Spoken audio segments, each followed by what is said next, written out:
Ya, bismillahirrahmanirrahim. Pada pertemuan kali ini atau video kali ini kita akan membahas mengenai latihan soal persiapan ujian tengah semester yang sudah diunggah pada akun Fiklas kalian.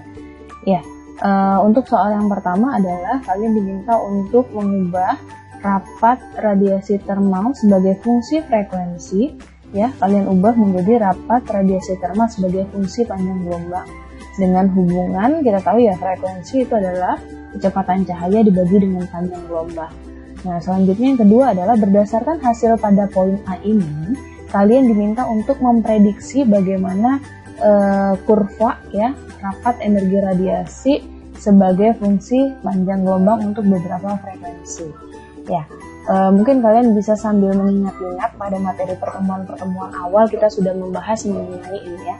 Sangat mudah sekali untuk mengubahnya. Yang penting di sini sudah diberikan di soal terkait dengan hubungannya. Jadi kita punya hubungan rapat termal ya sebagai fungsi panjang gelombang ya. D lambda itu sama dengan minus rho T nu sebagai fungsi frekuensi ya, d nu. Nah, kita juga tinggal kita konversi saja dari hubungan frekuensi itu adalah C per lambda ya. Berarti kalau kita mau mengubah ini ya, bagian suku sebelah kanan berarti kita punya rho T lambda d lambda. Rho T nu-nya kita substitusi dari persamaan soal yang sudah diberikan, yaitu 8 pi nu kuadrat kt dibagi dengan c pangkat 3 d nu. Nah, berarti di sini yang harus diubah adalah frekuensi ini dan d frekuensi. Kita ubah dengan menggunakan ini. Jadi frekuensi itu adalah c per lambda, berarti kalau frekuensi kuadrat itu adalah c kuadrat per lambda kuadrat. Nah, selanjutnya adalah kita mengubah d nu-nya. Jadi kita mau ubah ke dalam lambda berarti d nu per d lambda ya. Kita cari gimana d per d lambda. Kan nu itu frekuensi itu c dibagi lambda. Berarti kita bisa tuliskan c lambda pangkat min 1 ya. Berarti kita akan punya d nu per d lambda, kita turunkan sebagai fungsi panjang gelombang, berarti minus c lambda pangkat min 2. Berarti kita akan punya d nu bisa kita ganti dengan minus c lambda pangkat min 2 d lambda. Atau lebih mudah lagi nanti supaya substitusinya gampang, ini menjadi c per lambda kuadrat d lambda. Nah, ini kita substitusi ke dalam persamaan ini. Sehingga ketika kita substitusi semua frekuensinya menjadi panjang gelombang, kita akan dapatkan bahwa d lambda sama dengan minus 8pi. Frekuensi kuadrat itu adalah c kuadrat dibagi lambda kuadrat ya. Kt dibagi dengan c pangkat 3. Kemudian d nu-nya adalah minus c per lambda kuadrat d lambda. Nah, sehingga dari sini kita akan dapatkan rho T lambda d lambda akan menjadi minus dengan minus jadi habis. Ini ada c pangkat 2, ini ada c ya, berarti c pangkat 3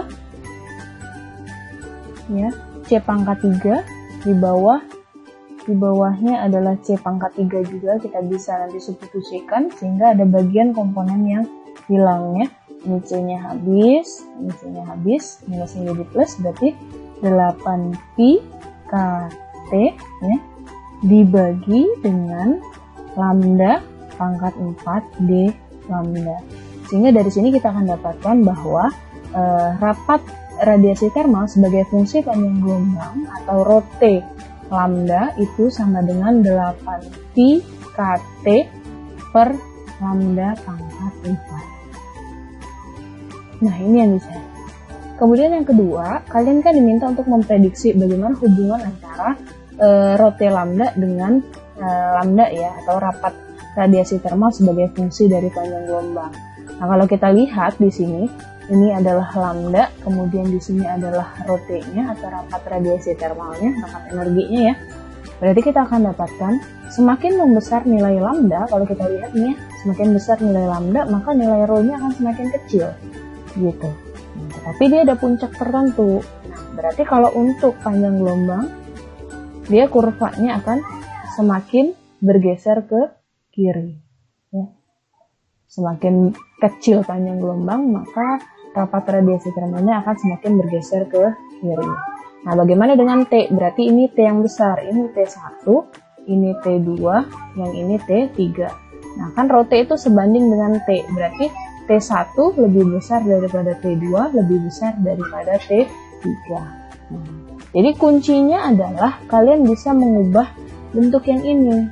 Nih, bagaimana kita mengkonversi frekuensi dengan D-frekuensi.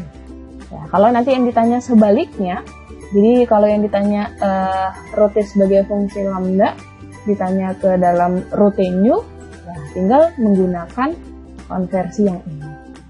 Oke, mudah-mudahan nomor 1 paham ya. Oke, kita lanjut ke soal nomor 2. Soal nomor 2 ini mengenai efek fotolistrik ya. Kita tahu bahwa pada efek fotolistrik itu kan kalau kita bisa gambarkan sistem kita secara sederhana saja gitu ya. Di sini ada lempengan logam, kemudian dia dihubungkan dengan sumber tegangan seperti itu ya. Dihubungkan dengan sumber tegangan gitu. Seperti ini kurang lebih. Kemudian ini disinari ya. Disinari foton yang memiliki energi E ya. Maka energi foton ini akan ketika pada saat tertentu ya, dia akan menumbuk si lempeng logam ini, menumbuk ini. Kalau dia energinya lebih besar daripada fungsi kerja logam, maka di sini akan ada elektron foto yang keluar. Sehingga kita akan bisa dapatkan energi foton itu akan sama dengan fungsi kerja logam yang kita bisa tuliskan dengan E0 ditambah dengan energi kinetik foton. Gitu. Nah, jadi kalau kita bisa tuliskan bentuk persamaannya, berarti energi kinetik, karena kan kurvanya ini adalah energi kinetik sebagai fungsi frekuensi, berarti kita nyatakan dalam bentuk ini, berarti EK itu adalah energi fotonnya dikurang dengan E0, ya, dimana EK sama dengan ya, E foton itu kan berarti H dikalikan dengan frekuensi dikurang dengan H dikalikan dengan frekuensi ambang. Nah, ini nggak perlu dicari lagi karena di soal sudah diketahui nih. Nah, kurvanya itu sudah dilihat, sudah terlihat ya. Kalau kita lihat ketika nilai di sini kan ketika nilai X-nya sama dengan 0 atau frekuensinya sama dengan 0. Ketika frekuensinya sama dengan 0, maka kita akan dapatkan EK akan sama dengan minus E0. Berarti perpotongan dengan sumbu Y ini adalah fungsi kerja logam. Nah, kemudian ketika di atas, ini yang nilai atas, ya, itu adalah ketika frekuensi tertentu. Berarti di sini adalah energi kinetik, ya, energi kinetik maksimumnya. Nah, kalau begitu kita sudah punya ini, kemudian hubungannya kita sudah ada yang bagian ini, yang ditanya adalah F yang ini kan, ya. EK sudah ada, ya. EK-nya adalah 0,2 EV ya. Jangan lupa 0,2 EV itu kita ubah dulu ke dalam joule, berarti 0,2 dikali 1,6 dikali 10 pangkat min 19 joule. Begitu. Nah, kemudian untuk bisa mendapatkan nilainya, maka kita bisa ubah saja atau langsung dikerjakan saja, ya. Dari awal tadi, dari persamaan yang ini, kita akan punya bahwa energi foton sama dengan E0 ditambah dengan EK, ya, sehingga kita akan dapatkan energi fotonnya adalah nanti yang dicari H dikalikan frekuensi. E0 adalah fungsi kerja logam, kita bisa lihat dari kurva, nilainya adalah 3,7 tapi satuannya EV, dikurang dengan energi kinetik maksimumnya adalah 0,2 ya. Ditambah 0,2 EV. Berarti kita punya HF adalah 3,9 EV. Berarti frekuensinya adalah 3,9 EV dibagi dengan H. Nah, H itu adalah konstanta Planck. Boleh kalian pakai 6,63 dikali 10 pangkat min 34 joule sekon. Nah, ingat ini supaya dia menjadi joule, maka kita harus kalikan dia dengan muatan elektron ya. Berarti dikali 1,6 dikali 10 pangkat min 19 dibagi dengan 6,63 dikali 10 pangkat min 34. Nah, ini adalah besarnya frekuensi. Tinggal kalian hitung ya hasilnya berapa. Ya. Nah, ini yang harus dipahami sekali ya. Ini juga dihitung. Nah, nanti satuannya adalah ketika sudah dihitung dalam satuan Hertz. Kemudian yang ketiga adalah kalian diminta untuk menjelaskan nilai harap, probabilitas, fungsi gelombang, dan dualisme gelombang partikel. Nah, seperti yang sudah Ibu jelaskan di awal bahwa nilai harap itu sebenarnya merupakan nilai rata-rata, ya, nilai rata-rata. Jadi kalau misalkan nilai harap dari posisi, artinya nilai rata-rata posisi.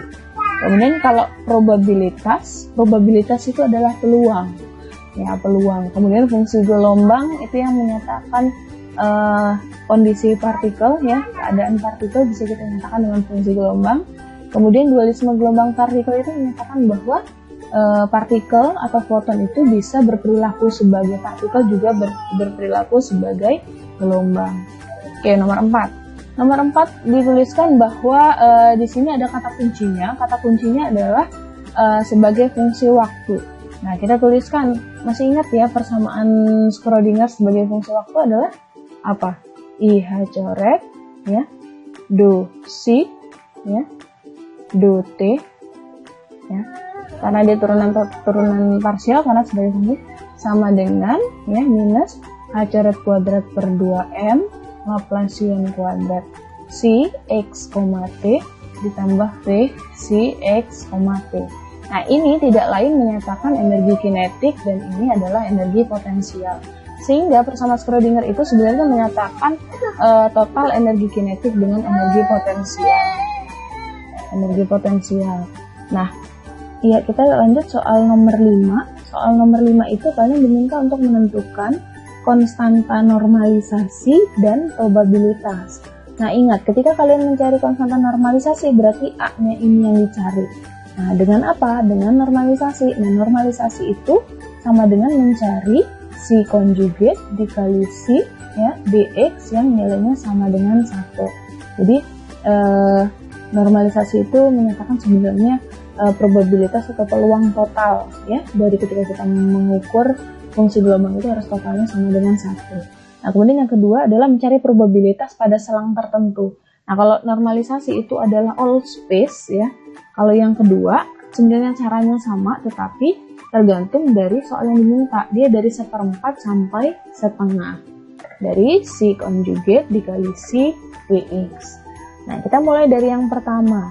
Nah, ini dibutuhkan sedikit matematika, ya. Kita punya si-nya adalah A sin P per Bx, ya.